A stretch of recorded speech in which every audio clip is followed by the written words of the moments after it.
post 2 times a week on Monday and Thursday night at 6 p.m. Eastern Time.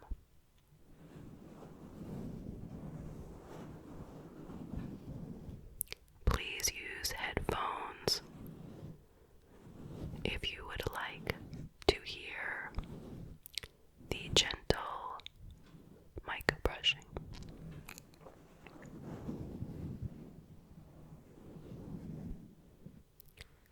Alright, let's go ahead and get into tonight's case.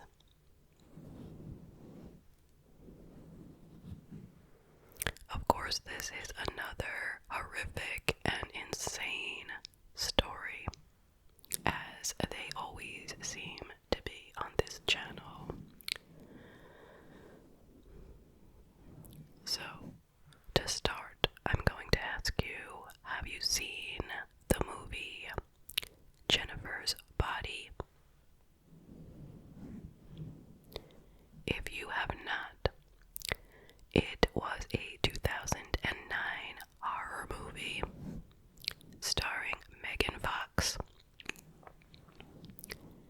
and it was about a girl who was unsuccessfully sacrificed to Satan by a heavy metal band, and she kind of turned into, or she became possessed by some kind of demon, and that was the basic gist of it. I didn't actually see the movie, so if I got any of that wrong, please let me know in the comment section. But anyway, as ridiculous as that story sounds, it was actually inspired by true events. No joke.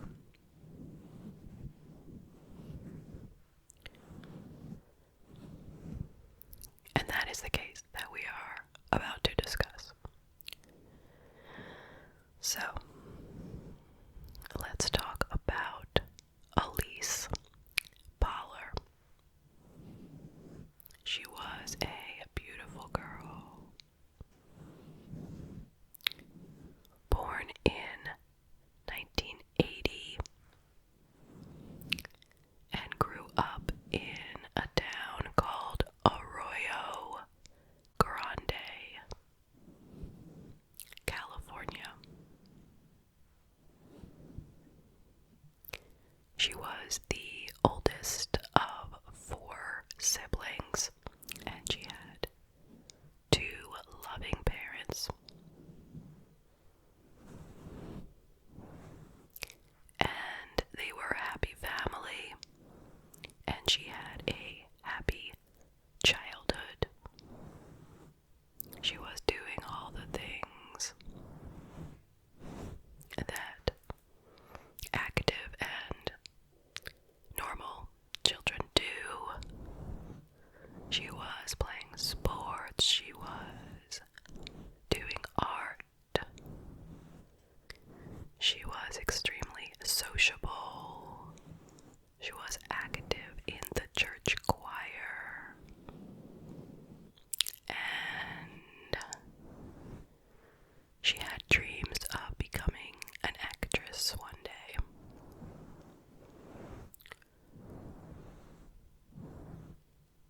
She was actually homeschooled for some time,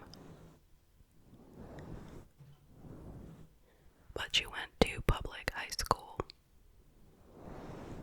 When she was around 15, she started getting a little bit too much into the alcohol and marijuana, and she showed up to school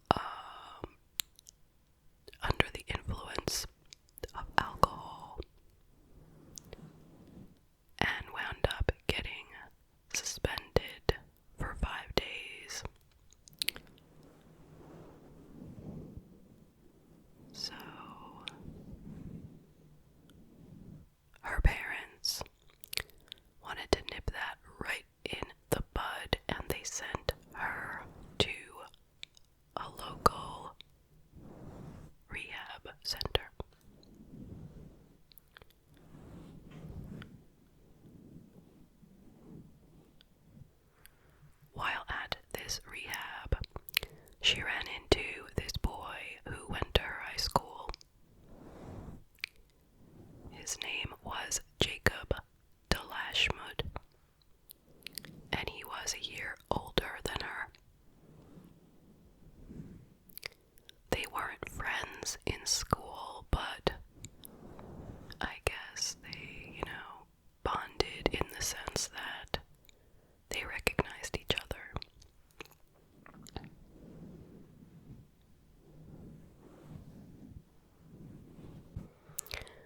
Now, Jacob had actually been expelled from school due to his substance abuse and due to cursing at the teachers. So, he had two really good friends, if you want to say that, his buddies. The three of them had their own little band called Hatred, and it was like I guess you'd say heavy metal type of band. Just a small time teenage garage band kind of thing. His other two buddies were kind of similar to him. There was 15-year-old Joseph Fiorella, who had lots of problems at school, so he was being homeschooled.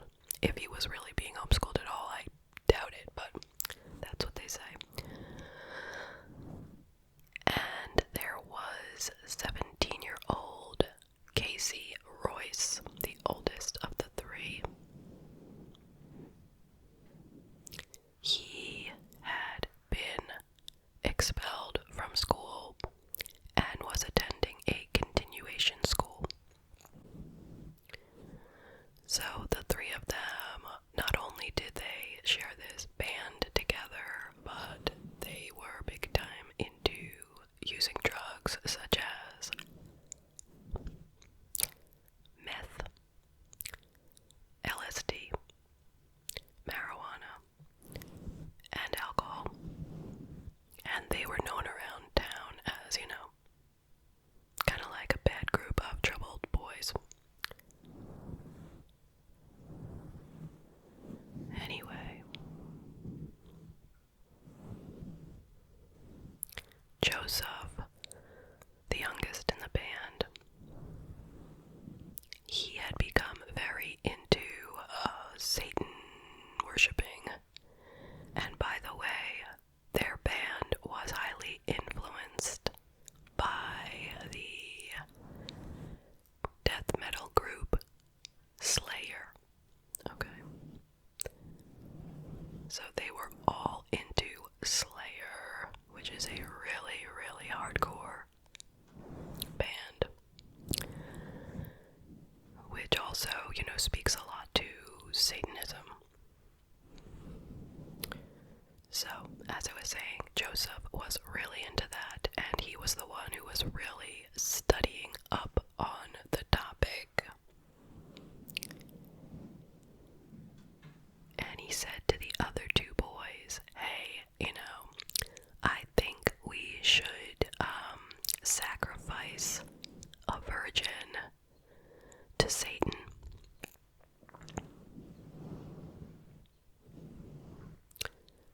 And then that will please Satan, and he will help us to play better, and we will get a record deal. Sounds pretty far-fetched to me, that is, but I don't know. These guys were high on a lot of things, so whatever. They said, yeah, okay, sure.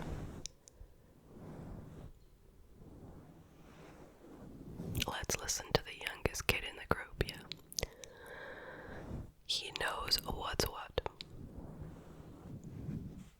So Jacob said, hey guys, I know this girl. I met her in rehab. She's from our school.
was a joke, or I don't know what she thought, but it didn't make her stop hanging out with them. Now, moving to the date of the crime. It was July 22nd, 1995. Elyse was sitting with her family, watching TV. It was around 9-10 o'clock at night, and she got 2 phone calls. After the second call, she told her family that she was tired and she was going to bed. But instead, she snuck out to meet these 3 boys at a eucalyptus field right near her home.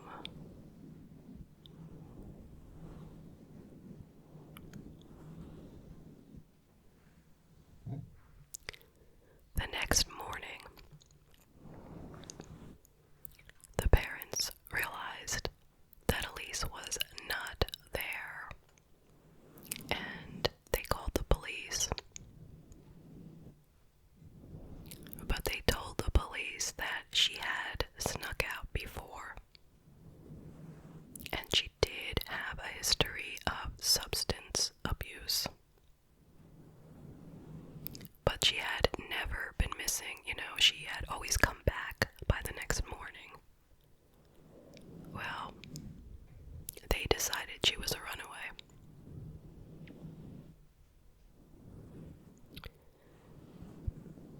And time just kept going by, and she was not returning home.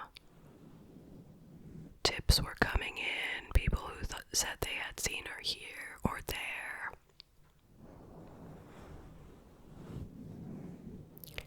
And after some months passed, the grandmother made a public appeal, begging her granddaughter to reach out to them, saying, you don't have to, come home, but please call me, tell me that you're okay. We'll work out whatever it is. We are in so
She was stabbed 12 times.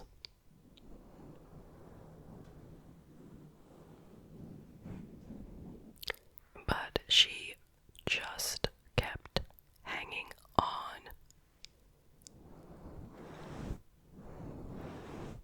So they started stomping on her neck.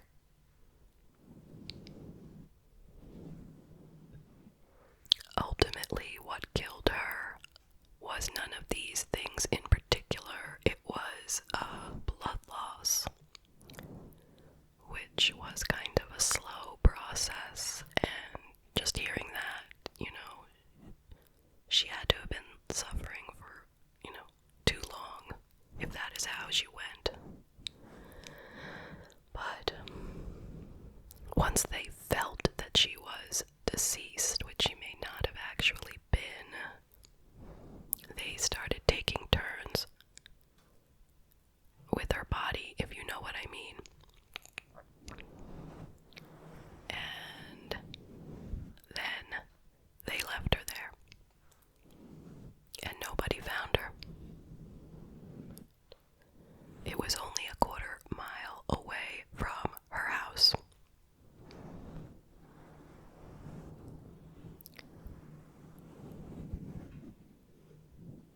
Meanwhile, the boys went back to their friends, and a few of them, that is, and told them what they had done. But nobody believed it. They even admitted returning to the body on multiple occasions for sex. Now imagine that, returning to a decaying body like that. How sick, how sick.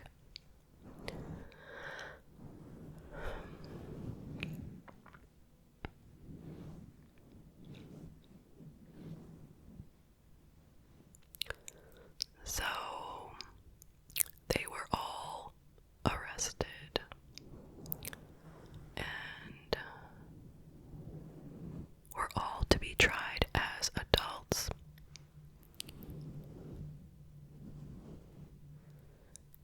Casey Royce, the oldest, he got 25 years to life.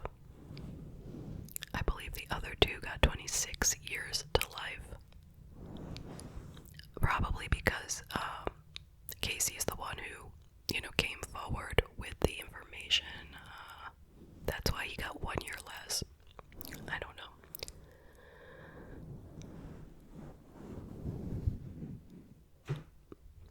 Meanwhile, the parents decided to sue the band Slayer in the year 2000. That's when the case came to be.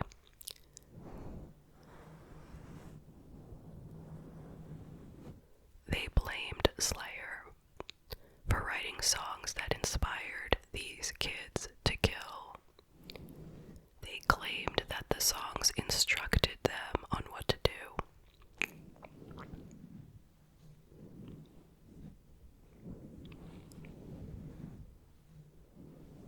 I mean, of course the band said that was ridiculous, that these are just songs. And they don't even do the things in the songs, they just sing about it, that they aren't even actually evil.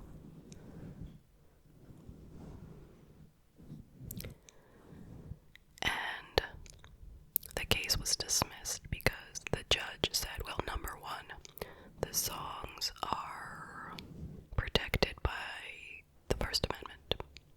Freedom of speech, freedom of the press, I don't know what you call it.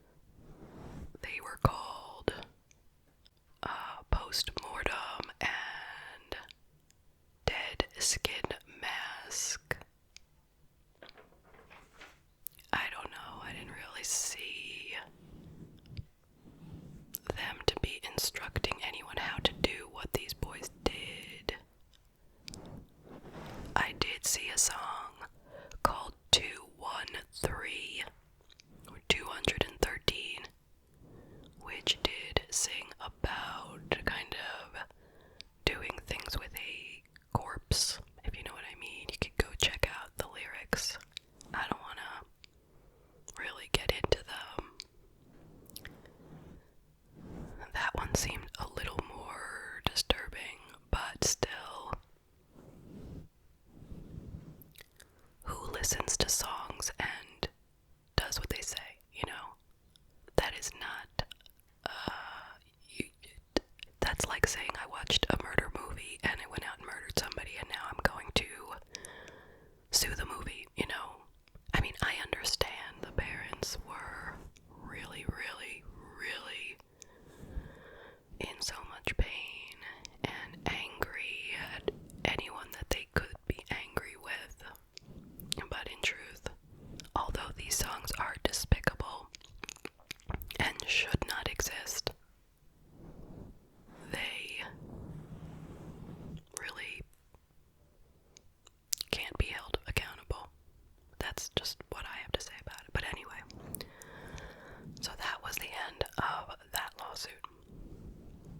Meanwhile, while in prison, Casey Royce, the oldest, the one who became Christian, he turned his life around. He got his GED in prison. He was working towards his bachelor's degree. He talked of getting a job once he would get out, being a drug counselor. He was just not the same person. So in 2021, he was up for parole. The parole board agreed that he had changed. Elyse's parents said they felt he should be able to get out. Believe that? And he was all set to go until the governor of California, Gavin Newsom, he reversed the decision. He felt that the crime was just too gruesome, and he could not allow this guy to get paroled yet. So, he's back in for a few more years, and he'll try again. Not sure exactly when.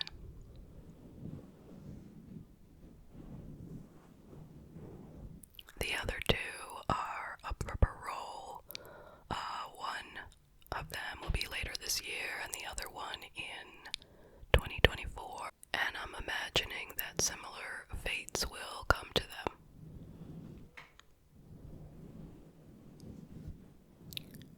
So, that is the case. What do you think of it?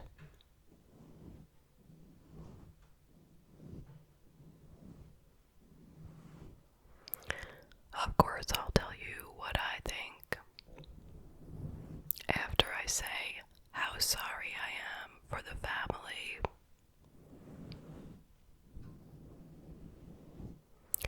Elyse had such a nice, big, loving family. But with so many members brings so much more pain, so many more people who are grieving her loss. You know, she had 3 siblings, 2 parents, a grandmother, plus countless others and friends. And it's not something that you can really ever get over. You know, of course, the pain lessens, but it's just so unbelievably awful when something like this happens. It's like, it's not just a death, it's a murder of a 15-year-old. And in such an insane way,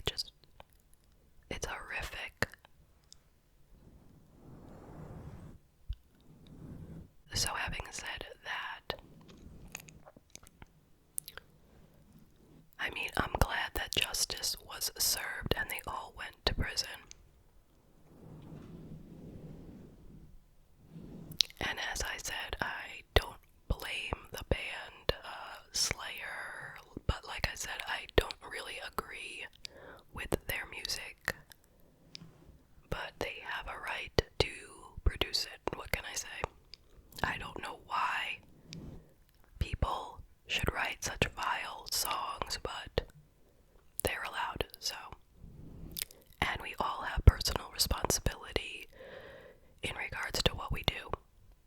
We can't walk around and blame songs or books or movies or anybody or anything.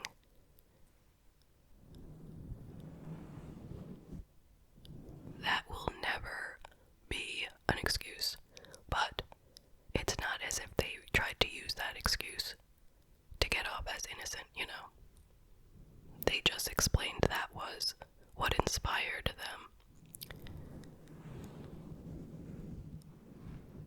But I should mention, I believe it was Royce, Casey Royce, I think it was him, who said that, you know, after the trials and everything, he said that it wasn't so much as they were doing it because of the music, but it was more because Joseph was obsessed with the idea of killing her.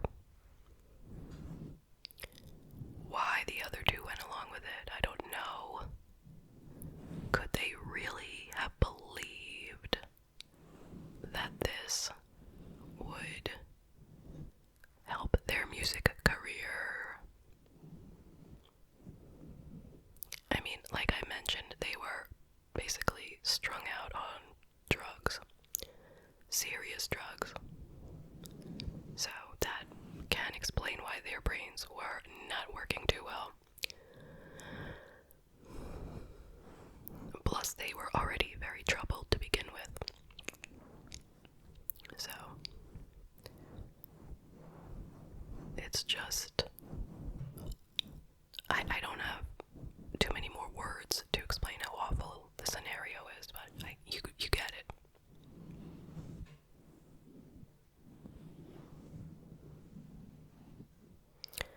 I did read that after this happened, the parents no longer allowed their other children any privacy.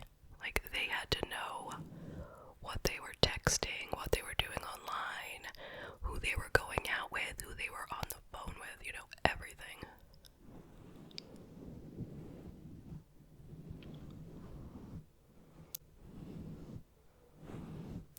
I mean, I get it. They're not gonna let anything even remotely similar happen to their other kids. And is that the solution? You know, is that what we all should be doing? That's a tricky one. You know, teenagers need a certain amount of autonomy and privacy. But where do you draw the line?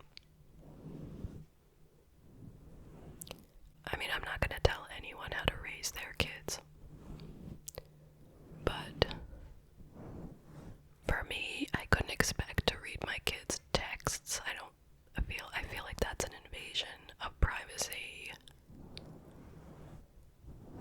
But I do expect to know where they're going and who they're hanging out with, and be in contact with them regularly when they're out. My kids right now are adults though, but I still do ask, you know, where are you going? What are you doing?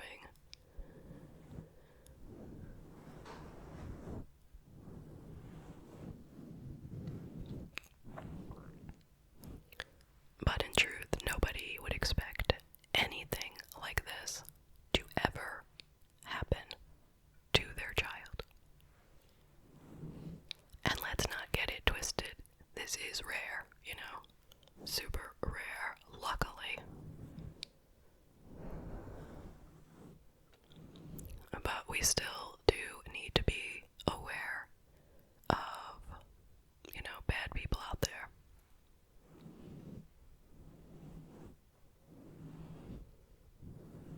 Alright, well, I am going to end this video here. Thank you so much for joining me. I hope you found it to be thought-provoking. I look forward to seeing you in the